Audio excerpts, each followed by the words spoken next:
Welcome here to Cujo Sound, and what we're about to do is that we are going to be using the blend container in Wwise.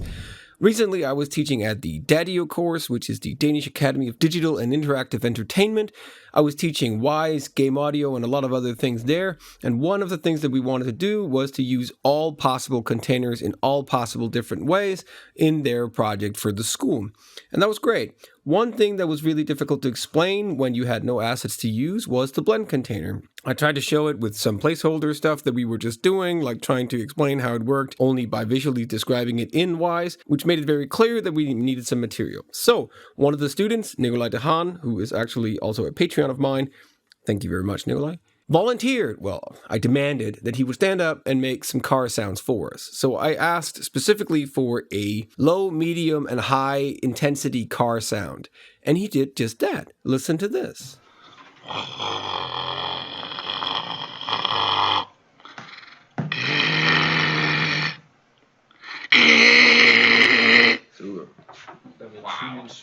Yeah.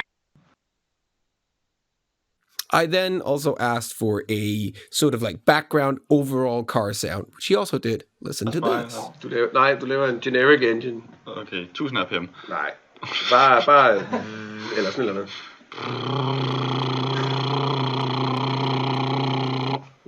So with those, we now have 3 intensities and 1 main car sound, which is great. What we can do is that we can plug this into Wwise and have it play by using an RTPC and blend between them, and I'll show you how. And as you can see, this overall recording, it's about 1 minute long to create all this content. What we then did was to take these 3 things and cut them up into 3 different loops. I know the loops are very, very short, so you can actually hear them looping, but that doesn't ruin it for us. You will probably understand what's going on anyway.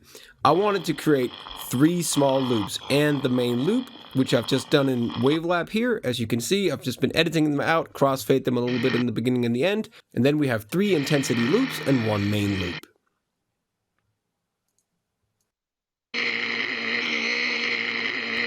The next thing we're going to do is that we are going to put these into Wwise, but first of all, I'm going to explain to you a little bit about how the blend container works. A blend container works by blending everything that's inside it. It can do so in several ways. To begin with, if we just have a car blend container here, if we add sounds inside it, it'll play all of those sounds. So why don't we go ahead and say that we want the car fast, the medium, and the slow one, and we want the main engine here. Let's drag and drop over into our car. Here we go. So if I press play on this container now, it'll play all 4 of these sounds at the same time. Not necessarily the best of sounds, but whenever you have this blend container here, you can add a so-called blend track. Here we go. And let's make a new one here that we then call the car variable speed. Here we go. And in this blend track, you can see it pops up over here in Wwise, where we can then drag and drop our sounds to, like this: fast, slow, and medium. So if we go in to our container again and click edit blend tracks, you will then see nothing here. But if we say we want to do a crossfade, then we can pick an RTPC, which we will then say which value should be controlling our crossfade. In this case, let's just make a new game parameter here that we'll call RTPC car speed. Here we go. And as you can see right now, there's a problem because they are fast is first, and we want slow to be first, and slow in the middle, and medium here. And you cannot move these past one another. So the only way you can control that order is to simply that you have to drag and drop the order over here. And we want, of course, slow first, medium, and then fast. So if we edit our blend track again, you'll see that now we have them in the right order. So if we put them like this, we now have RTPC car speed. So right now, if I press play here on this blend container, now, because our RTPC is outside any of these 3, it'll only play the engine main one because that's the one that's not in one of the blend tracks. If let's mute this one for a second, just for the sake of the example. Now, if we press play and this RTPC is within any of these values, then it will play that sound.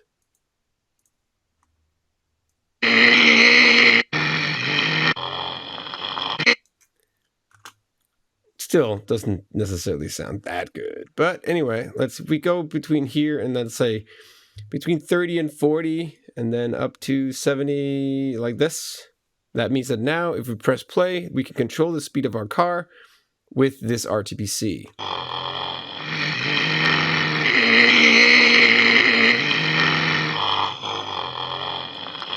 We can even say that we want to add a voice pitch to it.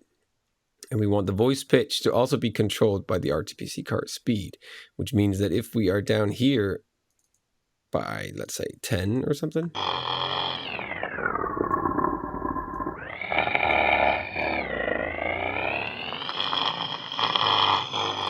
So if we go from nothing to suddenly driving 10 kilometers an hour,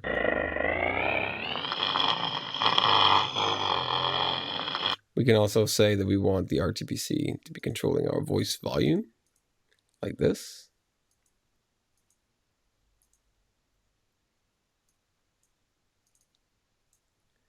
We want that value to be 0.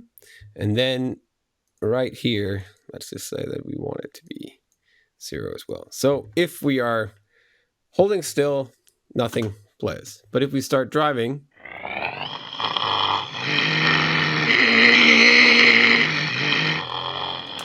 props for those cool car sounds with your mouth. You lie. So this pitch here, we could say that up here when you're really fast, we could make it slightly faster, just by about 500.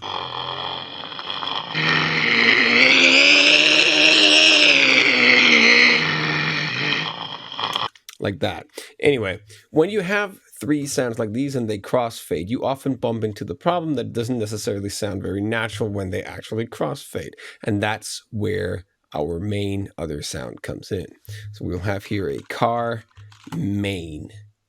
Let's try and go out here, make our engine sound audible again. And in here, under the new car main blend track, we can add our car main here. We are going to, in here, in the blend container again, click edit blend tracks, and then you will be able to see nothing here. I often say I want it just to crossfade just so that I can visualize it a little bit. So if we press play now, we should hear the main car sound and the respective one that is within the correct range of our RTPC here.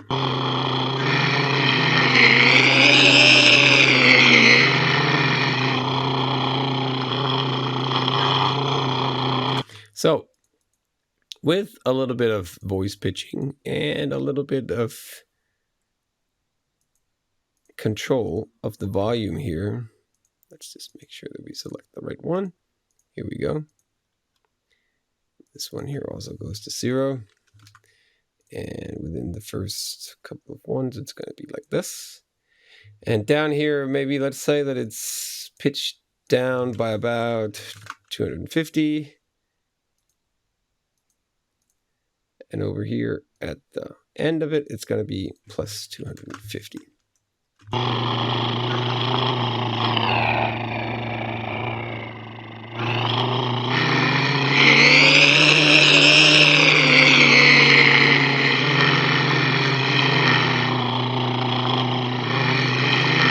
So maybe there's something wrong with this crossfade here. Maybe we can make it even longer.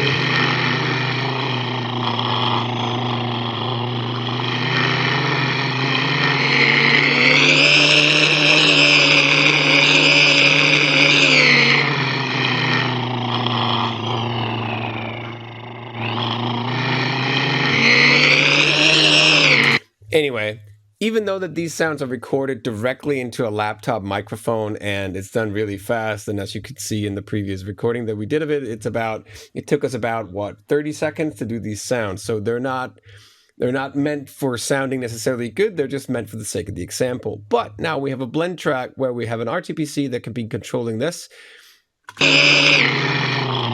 And the whole point of that being is that you can control everything with one RTPC or several, of course, and so on. Now, if we go here into voice volume, we could, of course, say that when it's cross-fading a little bit, we could say that the volume should be slightly down. These.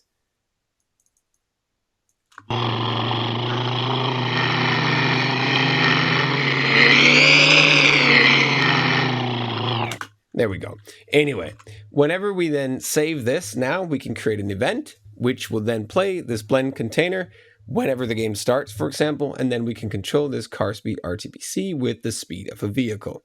And that is basically how the blend container works. It blends either everything that's inside it, or it blends according to the blend tracks that you create within the container itself.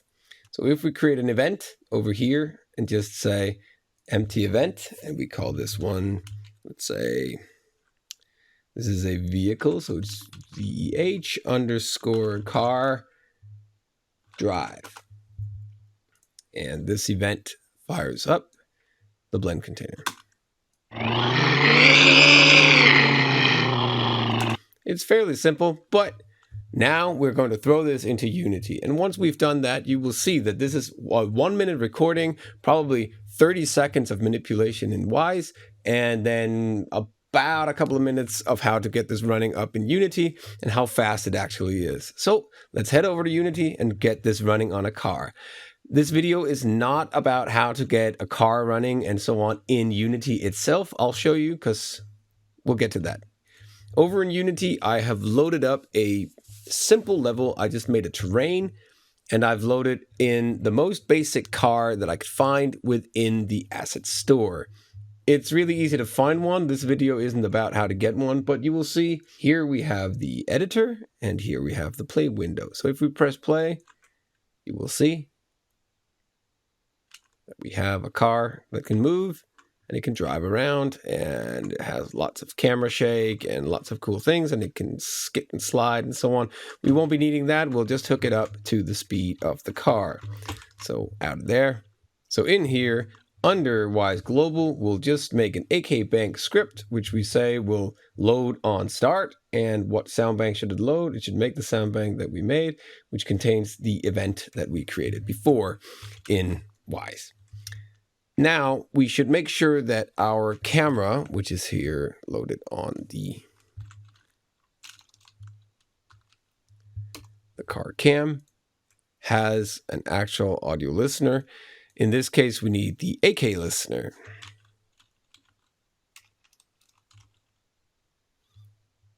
So let's add the AK audio listener. So if we press play, we have an AK listener here. Here on this actual car, I am going to be creating a new empty game object on it, which we will then call our in the project on the car on the audio emitter game object that we created. We're going to be creating a script that I have named just audio car speed. If we open up audio car speed, I just put in one line of code that says AK sound engine post event, and then the name of the event that we gave it, and then game object. That simply means that once we go into that means that once we in Unity press play now, it plays this event on this game object, which means that this will follow the car around. Now, it will play the sound even though we did turn it down when it was at 0. And why is that? That is because that this RTPC that we have, which controls this specific blend here, is set to go between 0 and 100 and has a default value of 50, which means that it should play this sound right here whenever we start the project. So let's try that out. And then drive around. Nothing fancy about that. What we then need to do is ascend the RTPC value, and we need that to be equal to the speed of this car. So if we simply find out, is there a rigid body somewhere here? There is a rigid body here on the sedan car. So in here in our script, we can simply say that we have a public rigid body, and we will just call here this the car. There we go. And once we save this, we should be able to see a rigid body availability come up over here. Here we go.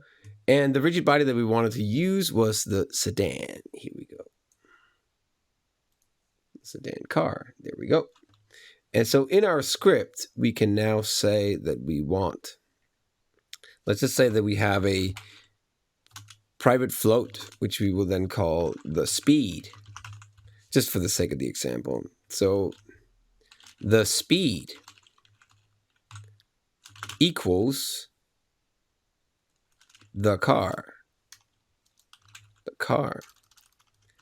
car dot velocity dot magnitude. There we go. So for the sake of the example, we can always just say here debug.log, and we want to write the speed. That means that on debug, now we should in our console in Unity be able to see the actual speed of this car. So let's try this out. We'll move this up here, and then we will just simply say that we want to be able to see our console. Here we have the console. So when we're driving, take a look at this here.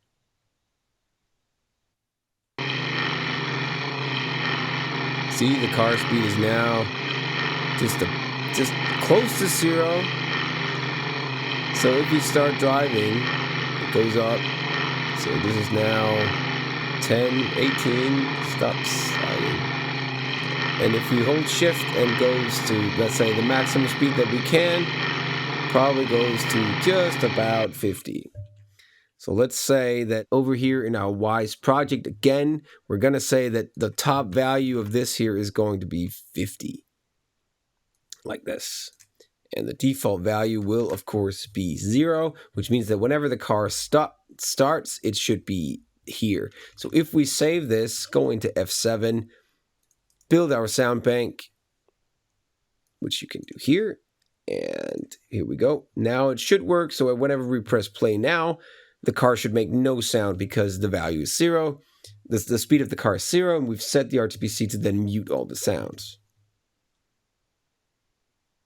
And we've set the default value to be 0. Now, in our script, we can here say that we want AK sound engine dot set RTPC, and we want it to be RTPC car speed, which is what we named our RTPC, and we want it to be equal to the value of the speed. Here we go. That means that our RTPC car value is now set, and actually we should set it to this current game object, like this. So now when we press play, the RTPC named car speed should be equal to the value of the speed, which was the speed of the car, which is on this game object, which also means that our simple little blend container in here will then start playing, and then this one here should be equal to the value of the car. Then this RTPC here should be equal to the value of the speed of the car. So if we press play, check this out.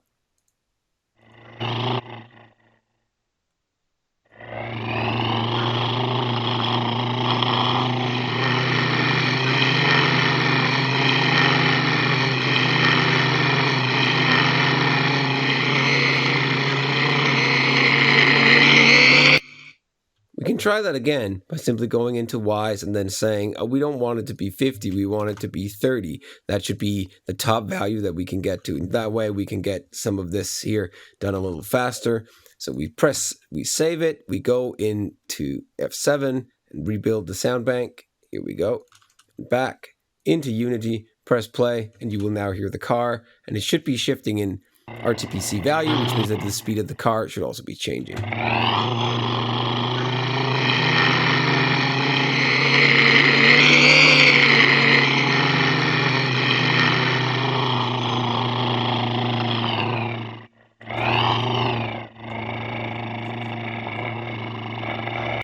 And that is how a blend container works. This was a really, really simple example, but as you could see, we quite quickly made 3 sounds with the main sound on top. Then we put it into Unity, put it into Wwise, made sure that the car and the car speed is connected to the RGPC that we want, and the car speed now controls how we want this sound to be.